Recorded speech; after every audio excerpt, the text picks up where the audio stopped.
Je rappelle que je prends la parole au nom du maire de la commune, Pape Bassirou Diop, qui est absent du territoire.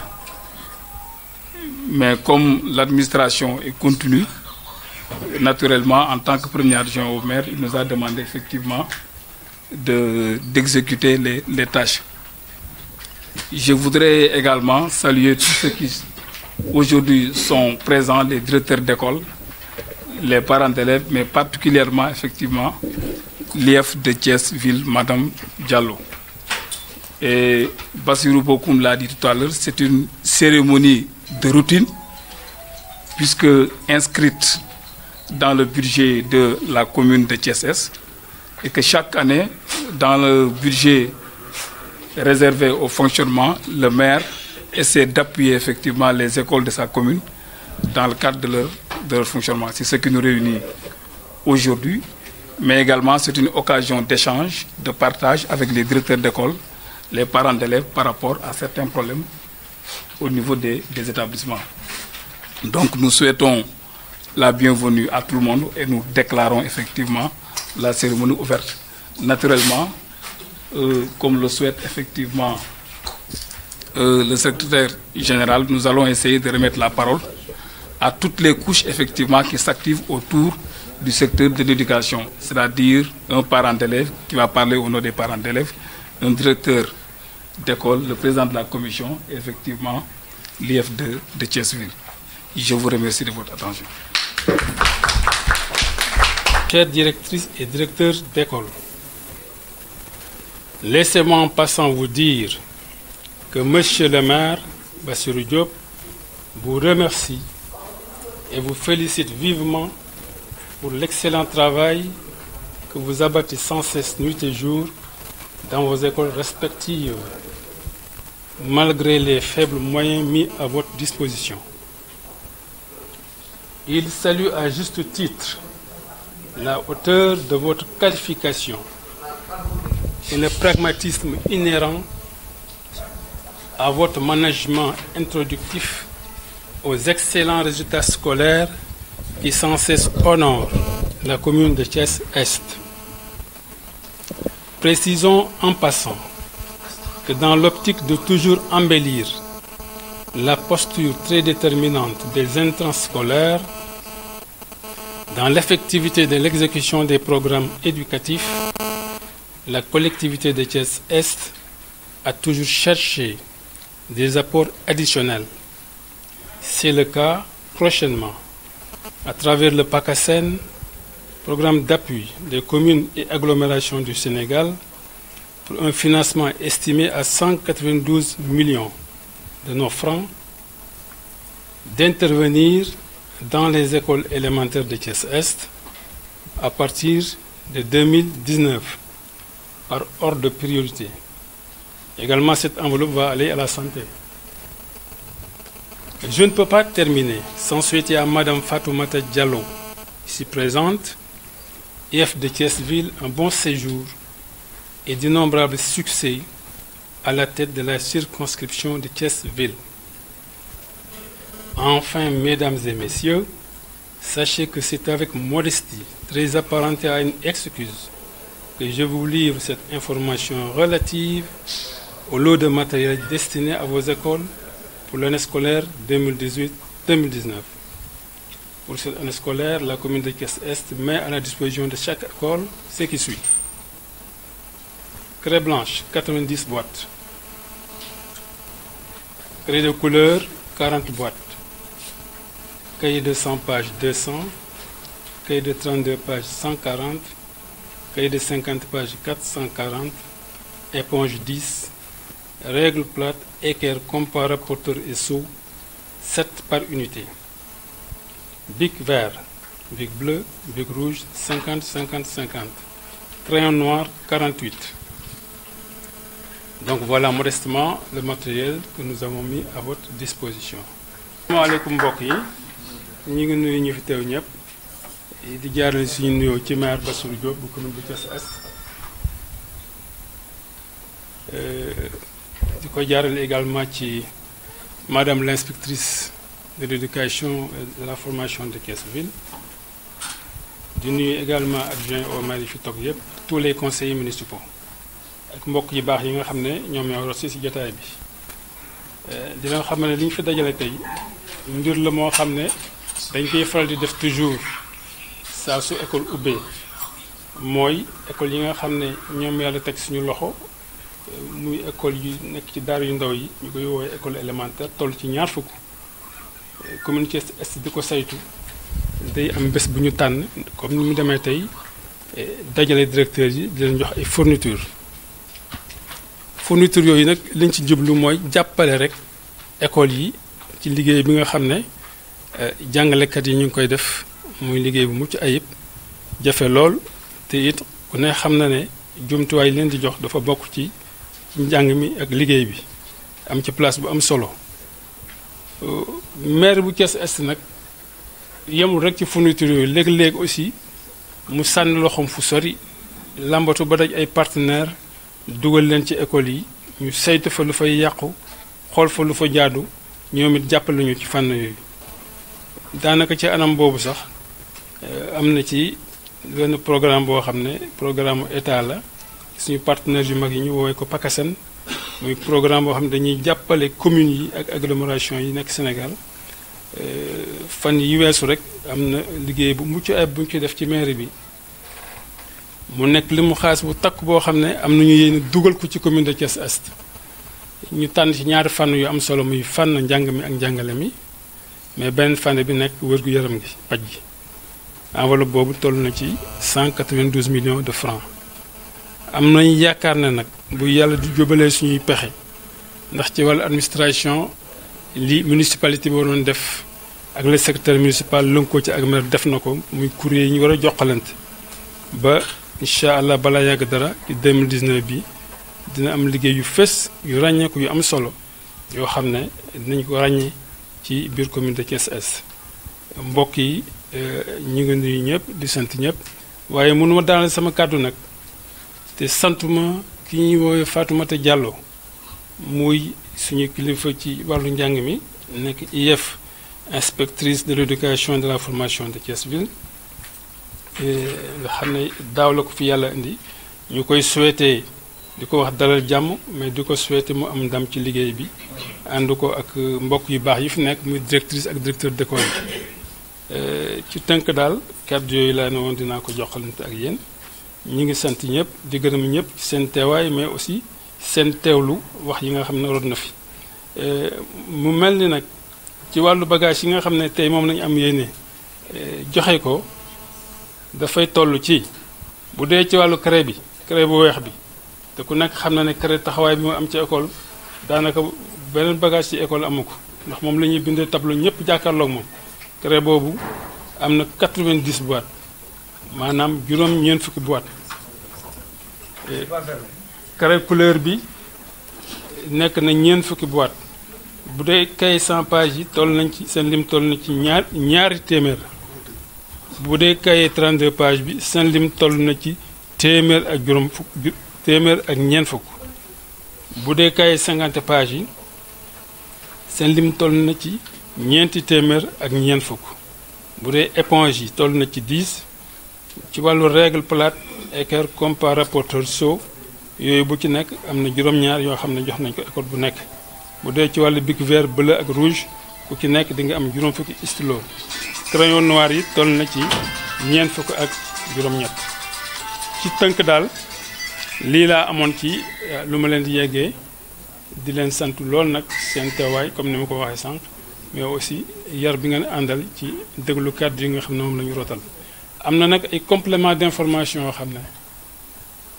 monsieur le premier adjoint au maire muy Cheikh Tidiane Lo dina ko indi eggoo ko mbokk jàngalekat yi muy lu am solo loo xam ne moom ni mu ko peegee man sax peegoo ma ko noonu te li ci ëpp solo ci dox bi moo ko dox moo ko def ba am na lu am solo lu mu ci téye moom xam naa dina incha allah dina potoxlu ci jotaay bi ba yeggee leen information yi asalaamaaleykum wa rahmatullah wa barakaatu. Densité am ak population am la commune de Thiès-Est, je ne parle pas de la ville de Thiès. Thiès-Est fait partie des communes les plus peuplées du Sénégal, qui compte aujourd'hui 20 établissements. Il y a des communes au Sénégal très connues qui sont âgées de plus de 30 ans, 40 ans, qui ne comptent pas 20 établissements comme la commune de Thiès-Est. C'est pour vous dire combien ni besoin yato, mais que l'équipe municipale Bifinek à chaque fois dit des efforts pour satisfaire la demande de l'éducation. C'est un compagnonnage qui est déjà scellé. Inch'Allah, dañuy ñaan yalla mu éternel. Mais comme que ni ko monsieur le maire waxat nako sank, c'est devenu vraiment une tradition ñukoy def et à chaque fois les directeurs d'école ici présents aussi am nañ sen cadeau. C'est pourquoi au nom des directeurs d'école, nous demandons à monsieur Mangane. Les directeurs d'école ont délégué monsieur Mangane, directeur d'école de Amari Diop 2. Bëggon na IF tok bama koy wax parce que S da bari ay 1 ki 2. Tellement on a d'école. Amari Diop 1, Amari Diop 2, R101, R102. Darussalam 1, Darussalam 2. Silma 1, Silma 2, etc., etc. Parcelle 1, parcelle 2. Cité Senghor 1. Bientôt il y aura Cité Senghor 2. Hein? D'accord, monsieur Mangane.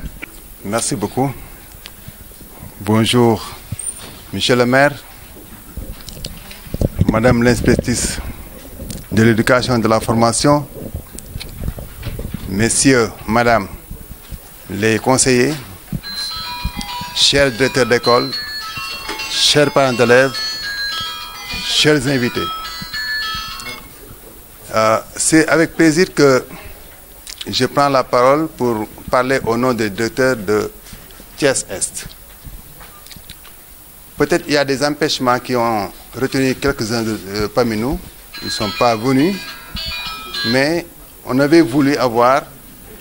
plus de directeurs d'école pendant cette cérémonie-là qui est extrêmement importante. Il s'agit de la dotation de la commune de Thiès-Est pour les écoles de Thiès-Est. Et cela, chaque année, de ko faral di ko def. Donc comme ñu ko waxee tradition la ñu leen di sant di leen gërëm ci loolu bu ñu gisee lii ñuy réunir tey monsieur le maire peut-être ci gis-gisam ci liggéey bi mu war a liggéey xam ne xale yi ñoo doon màggi ëllëg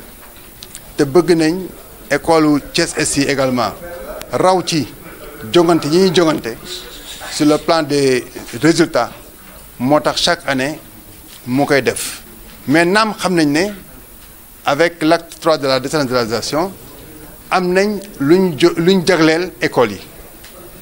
xam nañ ne am na budget boo xam ne nii dañ ko jagleel école yi donc buñ ñëwee maire bi tënku ci loolu jox ñu day fekk loo xam ne war na ko def naam mais foog ñu sant ko di ko gërëm parce que liggéeykat boo ko fekkee ci waree fa muy liggéey it waa góor dina ko tax mu gën a yokk donc di gërëm geste bi c'est symbolique parce que ku jox école jox nga yàlla qui prête à l'enfant prête à Dieu yàlla moo mën a fay yenn yàlla fay di rafetlu cérémonie bi parce que tout simplement monsieur le maire gis nañ daaw li nga joxoon école yi gis nañ ren li nga jox école yi quand on fait une comparaison xam nañ ne am na tuuti yokkute donc ni ñaan yàlla yokk leen ba déwén ngeen gën a def lu gën a war mais di attirer attention tuuti monsieur le maire ci jafe-jafe école yi école yi ay jafe-jafe yu bëri la ñuy daj avant l'ouverture, pendant l'ouverture et pendant toute l'année scolaire. École yi des fois désherbage day am jafe-jafe gis nañ leen ci désherbage bi le maire comment dire encore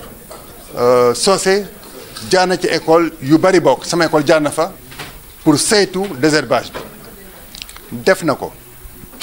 def na aussi wër na école yi jaar na sama école pour désinfecter école yi loolu aussi monsieur le maire jaar na fa def na ko sama école yaakaar naa aussi def na ci école yëpp donc ci wàllu ubbi tey jàng tey bi le président de la République bëgg ci école yi commune de Thiès Est taxaw na ci kéemtalaay kàttanam waane li ñuy xaw a naqalu foofu tuuti rek mooy retard bi parce que ubbi tey jàng tey dafa laaj ay moyens parce que président de la République daane pour chaque année ñu ubbi tey jàng tey mais xam nga lii dafa ñëw après ubbi tey jàng tey donc fekkoon nañu koy xaar tey duñ ubbi tey jàng tey di ñaan rek ëllëg ñu jéem a seet nu ñu koy doxalee ba nga xam ne nii avant l'ouverture monsieur le maire woote jox ñu teraanga ji loolu dinañu faciliter ubbi tey jàng tey bi parce que boo nettoyé désinfecté am matériel ci lay ubbi tey jàng tey gën a jekke loolu ñu ngi koy ñaan ci wàllu également matériel bi xam ngeen ne parents d'élèves yi toujours dañuy sonn ci matériel scolaire cahier bic et cetera livre yi moom état jox na ko ba mat sëkk école bu ne jox na ay livre ba mat sëkk pour niveau 2 et niveau 3 mais dafa war a ànd ak ay cahier mais seetlu nañ ne cahier également du doy parce que bu ma déggee lim bi avec une école qui fait 1000 élèves des fois su ma la ko joxee doo xam noo koy def doo xam foo koy jaaree koy jox koo dul jox noo koy doxalee man déjà bi ñu ma waxee li ma war a am rek maa ngi déjà am ay jafe-jafe ne kay yi man fi laa ko jëmee te dégg-dégg dafa rëy monsieur le maire jox na ay kay école yëpp nga ñëw xale yi ku nekk tegu ci loxoom kaye comme ni koy inspecteur daan waxee nee na outils yi leen jox c'est dans le sac de l'enfant et pas au bureau bu fa fanaanee bëgg faa fanaanaa ñetti fan kooku dootul yoon léegi bu ñu demee suba mbaa ginnaaw suba bu ñu xëyee ñu ne joxe nañ ay kaye naka lañ koy séddale jafe-jafe la craie également mooy intrant bi gën a am solo ci école yi craie blanche mooy suñu jëmtukaay boo xam ne nii chaque mois pour une école comme mon école de 13 classes chaque mois di nga joxe plus de 3 boîtes de 3 caisses parce que bind bi bëri explication yi bëri parce que c'est le curriculum dafa bëri ay aspects yoo xam ne il faut développer pour aller vers la compétence donc gis nañ aussi vraiment boîte de craie yi xaw na néew craie blanche craie couleur xaw na néew pour outils yeneen yi ay règles ay équerre macha allah man ni ma ko gisee doy na parce que dotation bi ma joxoon daaw des na encore sama école donc boo ma doon lii encore damay am réserve pour déwén encore kooku moom ñu leen sant di leen gërëm loolu doy na donc madame l'inspectrice avec votre autorisation wax naa jafe-jafe école yi wax naa jafe-jafe yi am pour mandargaal ubbi tey jàng tey bi ñu sasoon nee naa leen ñoom désherbé nañ sama école def nañ ko gis naa ko ñoom désinfecté nañ sama école def nañ ko gis naa ko te yaakaar na dañ école yëpp mais fi ñuy waxee rek mooy maanaam cahier yi ñu jox tey yaa ñu waxoon ne lu ñu joxee matériel pédagogique les intrants là dafa war a feeñ ci saagu xale bi li fi ñu joxoon tey feeñal ci saagu xale bi bu ñibbi tey avant sax man ñu joxe avant mais man tey laa doog a joxe sama livre ku nekk sa parent xam na ne livre yi ministre bi joxe woon jaar ci IA jaar ci inspectrice egsi na ci saagu xale bi léegi bu ñu monsieur le maire joxee kay yi tey bu subaa naka lañ koy séddalee moo suñu jafe-jafe donc loolu daal laa ne woon dama koy wax di wax da wax li ma waxoon rek lii dañ leen jaajëfal di leen gërëm parce que mën ngeen ko ñàkk def ngeen ko ñi leen sant di leen gërëm di ñaan yàlla déwén yaan ngeen yokk yëf yi gën a yokk école gën a yokk wasalaam jërë ngeen jëf. merci beaucoup. auzu billahi min shaytaani rajim bismillahi rahmaani rahim. salaamaaleykum wa rahmatullahi taala wa barakaatu. ñu ngi nuyu ku nekk turam ak santam di wax monsieur le maire ñu ngi lay nuyu di nuyu EF di nuyu ñëpp ñi nga xam ne ñu ngi ci salle bi di wax que ne rafetlu waat nañu li ñu gisati tey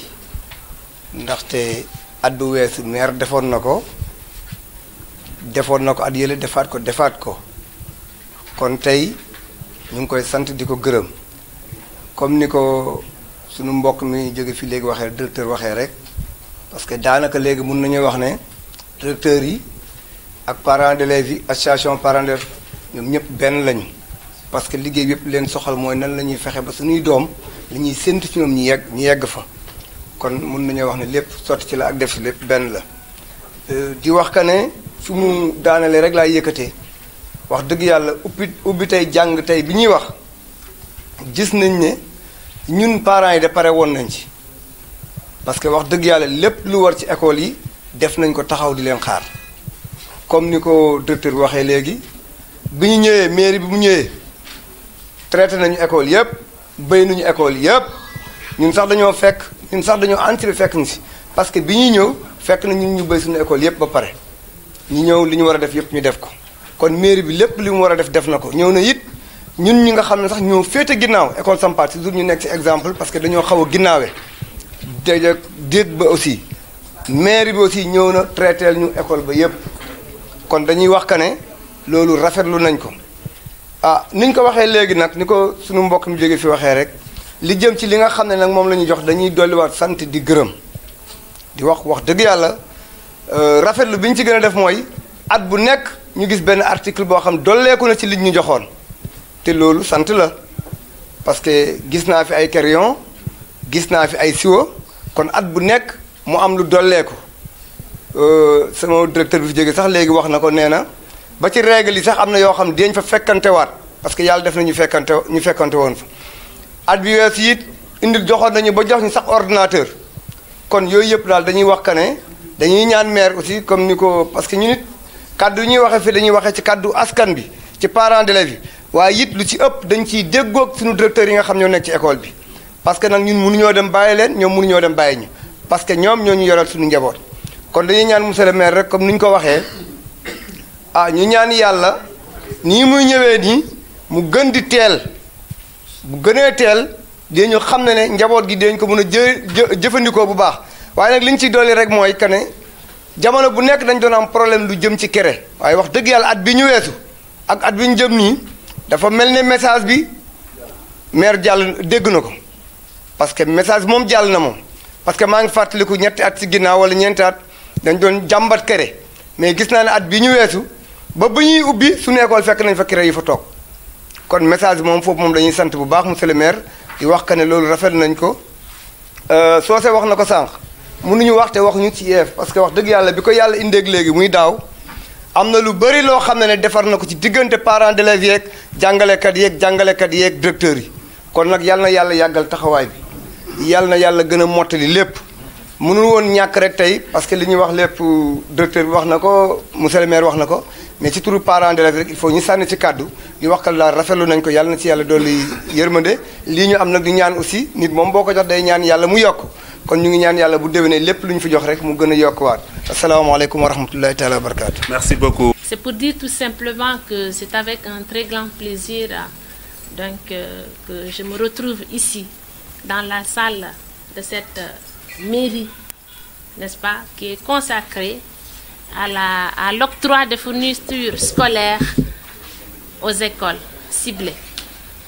C'est pour dire aussi tout simplement que noter un peu l'engagement, pas un peu quand même, mais quand même noter l'engagement, malgré que ça soit une compétence transférée, l'engagement, n'est-ce pas, de la mairie de Thiès-Est en faveur donc de l'école sénégalaise qui permettra sans doute en ce début d'année scolaire d'améliorer la qualité des enseignements-apprentissages. J'ai bien dit, malgré quand même que ça soit une compétence transférée, mais il faut noter quand même donc, et saluer cet engagement-là en faveur de l'école sénégalaise. Et aussi, c'est venu à point nommé, c'est ce que je voudrais dire, c'est venu donc à point nommé parce que aussi ça va permettre d'alléger la souffrance donc, des parents en ce début d'année scolaire. Par rapport donc aussi à Ubitei, Djangtei, comme je l'avais instruit au directeur d'école, là je noterai aussi des propos de remerciement pour l'accompagnement qui a été fait de la part donc, de la commune de Thiès-Est pour essayer de mettre ces écoles-là dans des conditions idoines pour un bon démarrage donc, des cours. Sur ce,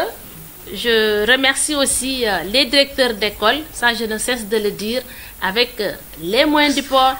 avec donc, les conditions dans lesquelles ils sont, ils ne cessent quand même de ménager aucun effort pour mener à bien donc, leur service, au service donc, de la nation sénégalaise, au service de l'école sénégalaise. C'est ça, monsieur le maire, que j'ai voulu dire. Les problèmes sont là. Les difficultés seront toujours là parce qu'au sortir de la tournée de rentrée, nous avons eu à répertorier beaucoup de problèmes dans les communes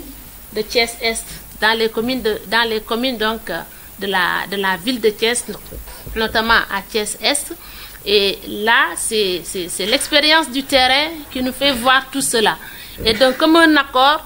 j'ai mis à la disposition de Thiès-Est un inspecteur chef de district qui sera là pour gérer les questions de manière très rapprochée, les questions d'éducation et de la formation. Ça, je viens de le dire au maire. Donc, la gestion de proximité des districts qui sont corrélés aux communes, là, c'est déjà mis en place. Et sous peu, vous verrez que les chefs de district vont descendre sur le terrain. En l'occurrence, actuellement, c'est Moussa Fall que vous avez comme chef de district. Il va revenir donc sur le terrain pour voir de visu tous les problèmes majeurs en question d'éducation et de la formation au niveau donc, de Thiès. Voilà, donc sur ce, c'est des propos de remerciement, c'est des propos d'encouragement, de félicitations que j'ai eu à tenir pour l'instant. Je suis monsieur le maire de la commune Thiès, du nuit parents d'élèves, du nuit directeur école, directrice école, du nuit képp ku ci teew sa tur ak sa sant. Donc c'est un sentiment de satisfaction la fi am ci cérémonie boo xam ne dañuy joxe fourniture scolaire yi école yi et di wane ne c'est venu à point nommé parce que instant yi ñu ngi ci ouverture école yi et que loolu mën na tax ne mu am influence positive ci qualité enseignement apprentissage yi et que aussi mu mën a dimbale parents d'élèves yi ci coût fourniture scolaire yi. Donc ci kaw loolu laa ne maa ngi ci remercier maire Thiès Est ci geste boobu. Dina aussi di ko remercier ci accompagnement bu mu def pour que au moins ubbi tey jàng tey bi mu mën a effectif dans la plupart des écoles ci commune Est bi. Parce que tax na accompagner na école yi pour désinfection bi accompagner na école yi di leen mettre ci bonnes conditions de démarrage des cours. Loolu aussi wane na toujours son engagement en faveur de l'école sénégalaise. Donc je pense que suñu collaboration bi maa ngi ñaan yàlla mu gën a dem kanam pour que vraiment ñun ñëpp ñu mën a réussir au niveau de notre commune. Donc voilà, merci. Donc comme ni ngeen ko gisee IEF dafa fi dépêché léegi. Peut-être pour répondre à certaines questions liées à la mobilité du personnel. Il y a un déficit qui est noté dans certains établissements de la commune de Thiès-Est. Donc au niveau de l'IEF, nous sommes en train d'y travailler. Nous sommes en train de mettre en œuvre les stratégies pour pouvoir résorber le gap qui existe dans la commune. Nous savons que Thiès-Ville, nous avons un personnel qui est féminisé et dont la plupart sont des malades. Donc, c'est une réalité que nous avons à Thiès-Ville. Donc, mais il y a aussi des pas plus tard que la semaine dernière, nous avons exprimé un besoin au niveau de l'académie parce qu'on ne peut pas attendre le niveau central avec la sortie des élèves maîtres. Donc, on ne sera pas sur l'académie, au niveau de l'inspection d'académie, pour solliciter ne serait-ce que des enseignants pour pouvoir peut-être pallier à certains problèmes liés à la mobilité. Donc, depuis ce temps-là, donc, dans un premier temps, donc, même sans crainte, j'étais à l'inspection d'académie pour faire le suivi. Donc, d'ici la semaine prochaine, bon, peut-être problème yi am yëpp ngi jànkonteel affaire jàngalekat ci école yi inchallah dañ ko saafara te ñu mu gën a kii quoi. Je vous remercie. Voilà, merci. Maire joxe na ndigal pour que dès demain benn équipe dem fa pour xool problème yooyu naka la bu dee problème mu ndox la wala problème mu toilette effectivement ñu jéem si indi ay saafara ma dellu wax ni aussi Cité Lamine foofu école ba nekk du problème école primaire rek la ñu am bien que ñun décidé nañu ci PACASEN ba defaraat école bi mais xam nañ ni ak ni population Cité Lamine toll jaadu na ñu am CM jaadu na ñu am lycée loolu nag question boo xam ne le maire mi ngi ko doon ñaan le pouvoir donc central pour ñu dimbali si commune bi pour di mën a résorber gab boobu. fourniture yi ñuy joxe nag yemul rek ci ñaar fukki école primaire yi ñu am na école yoo xam ni yi xale yi tuuti di jàngee mooy les cases des tout petits préscolaires am na lu ñu leen ci jox CM bi nga xam ne aussi CM instant mi ngi soog a ubbeeku maire dafa waxoon ne comme CM buy toog a ubbi la xëy na yoruñu matériel pédagogique yoruñu dara am na lu ñu ci jël pour jébbal leen ko dimbale leen ko parce que aussi suñu commune dañu nekk loolu daal moo ñu fii dajale woon tey ñu ngi leen di sant leen gërëm. Le message aujourd'hui, c'est un message de satisfaction parce que aujourd'hui je viens de boucler donc le tour des 3 communes de Thiès-Ville quant à l'octroi de fournitures scolaires aux écoles ciblées, aux écoles élémentaires publiques. C'est pour dire tout simplement que nous remercions donc l'engagement de ces maires quant à l'octroi de ces fournitures scolaires qui permettra sans doute, bien entendu, d'améliorer la qualité des enseignements-apprentissages et aussi soulager la souffrance des parents en ces débuts d'année scolaire. Bien qu'étant une compétence transférée qui leur sont dévolues, mais quand même il faut noter donc l'engagement de ces maires-là par rapport donc à ces écoles qui sont ciblées. C'est vrai, les collectivités locales évoquent toujours des problèmes de moyens. Certains chefs d'établissement estiment que quand même avec ces fournitures-là, tout ne peut pas être réglé. Qu'est-ce que vous dites aux parents? L'école étant donc une affaire de tous, si les collectivités locales n'ont pas pu régler donc tous les besoins de l'école, il revient donc aux parents aussi de s'armer de beaucoup de courage, de s'armer aussi de compréhension pour qu'eux aussi qu'ils puissent participer à travers les comités de gestion, à travers les APE, à travers les bonnes volontés pour que nous tous nous faisions de notre école une école performante. Donc il y a que ça que je peux dire. Est-ce que l'appel par rapport au déficit d'enseignants est entendu par la tutelle? Oui, la tutelle au niveau central est bien au courant du déficit d'enseignants, mais ce déficit d'enseignants n'est pas criard au niveau donc de Thiès-Ville, parce que tout simplement avec chaque jour avec mon BRH, il est là d'ailleurs, nous sommes en train de faire des cuisines donc internes pour essayer de combler par-ci par-là les trous qui sévissent dans les établissements. Et là aussi nous y sommes. Nous avons à peu près aujourd'hui, si je peux le noter, un déficit d'une dizaine d'enseignants, pas plus de 19 de déficit donc en enseignant. Et là, c'est gérable au niveau de la commune. Au niveau de l'académie, à chaque fois, je suis en link avec l'inspecteur d'académie, avec le BRH, pour essayer donc de combler ces trous. Donc ce déficit n'empêche pas vraiment l'effectivité des cours dans nos classes. Voilà, madame si wolof tey jii collectif joxe nañu fourniture yi léegi lan nga leen di ñaax ndax jàngalekat yi ak élèves yi léegi ñu tàmbalee liggéey bi wala. waaw donc actuellement puisque fourniture yi au moins am nañ ci dara lu may leen di ñaax mooy ñu tàmbalee liggéey bi. ñu tàmbalee liggéey bi et que aussi ñu utiliser fourniture yi à bon escient ak nu mu mënta toll ñu dolli vraiment pas-pas ñu dolli courage pour que ñun ñëpp ku ci ne na ci jàpp xam naa ne ku ci ne su defee lu mu war inspecteurs yi nekk ci ñoom parents d'élèves yi nekk ci école yi et aussi di surveiller seen élèves yi aussi di nangoo dem jàngi je pense que liñ ci seetu dinañ ci mën a am ndam. man ak sama BRH ñu ngi seet ni ñu mën a combler yenn trous yi ci école yi chaque jour que Dieu fait pas plus que entre dëmb ak tey placé nañ presque 5 enseignants ci biir